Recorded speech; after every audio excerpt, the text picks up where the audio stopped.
warahmatullahi wabarakatuh. Good morning. So we are group 3 and today we are going to present about landasan kebijakan internasional tentang Deklarasi Universal HAM dan Konvensi Hak Anak CRC. Untuk presentasi kami kali ini akan membahaskan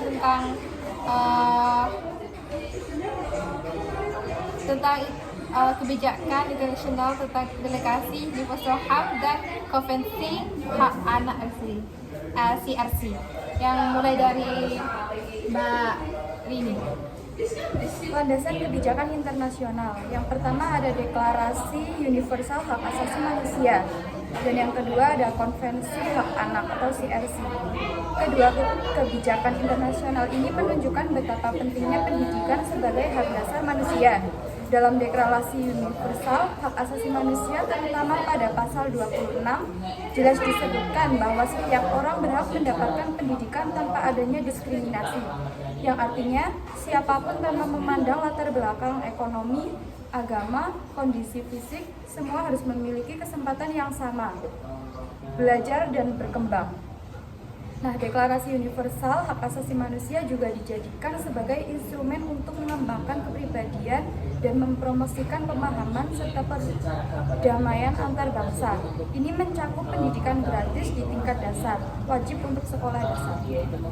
Dan sementara itu, Konvensi Hak Anak CRC tahun 1989 khususnya pasal 23 menegaskan perhatian khusus bagi anak-anak dengan disabilitas. Mereka tidak hanya berhak mendapat pendidikan, tapi pendidikan yang efektif dan menghormati martabat mereka sebagai manusia. Hak ini mencakup perawatan, rehabilitasi, pendidikan, dan pelatihan khusus yang bertujuan mendukung mereka agar dapat berpartisipasi di dalam kehidupan sosial. Ini berarti sistem pendidikan harus mampu menyesuaikan diri agar semua anak termasuk disabilitas bisa belajar dengan nyaman dan dihargai.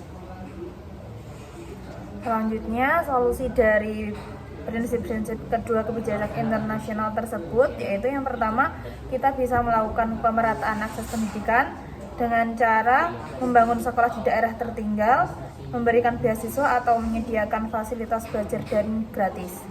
Yang kedua, dengan mengadakan pendidikan inklusif, sekolah harus menjadi tempat yang ramah bagi semua anak, termasuk anak dengan disabilitas.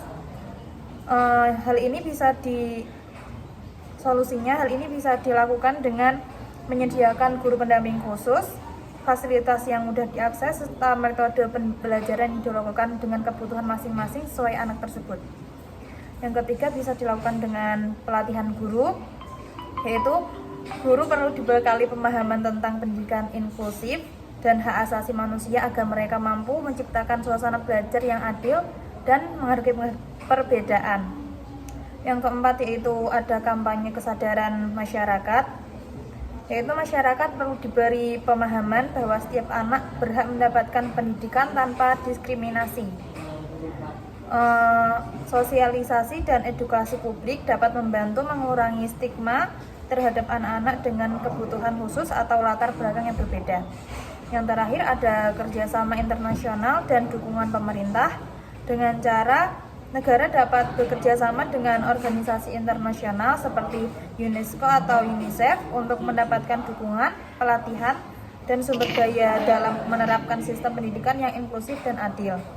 Nah, dengan menerapkan langkah-langkah tersebut, nilai-nilai dari Deklarasi Universal HAM dan Konvensi Hak Anak tidak hanya menjadi tulisan di atas kertas, tapi benar-benar bisa dirasakan oleh semua anak di dunia.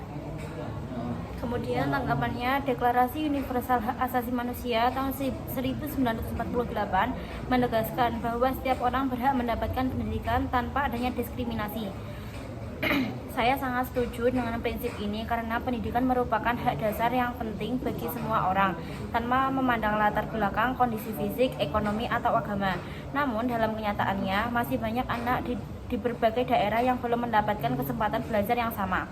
Hal ini menunjukkan bahwa penerapan prinsip non-diskriminasi dalam pendidikan masih perlu diperketat. diperkuat. Selain itu, deklarasi ini juga menekankan bahwa pendidikan berperan dalam pengembangan kepribadian manusia, serta mempromosikan pemahaman dan perdamaian antar bangsa.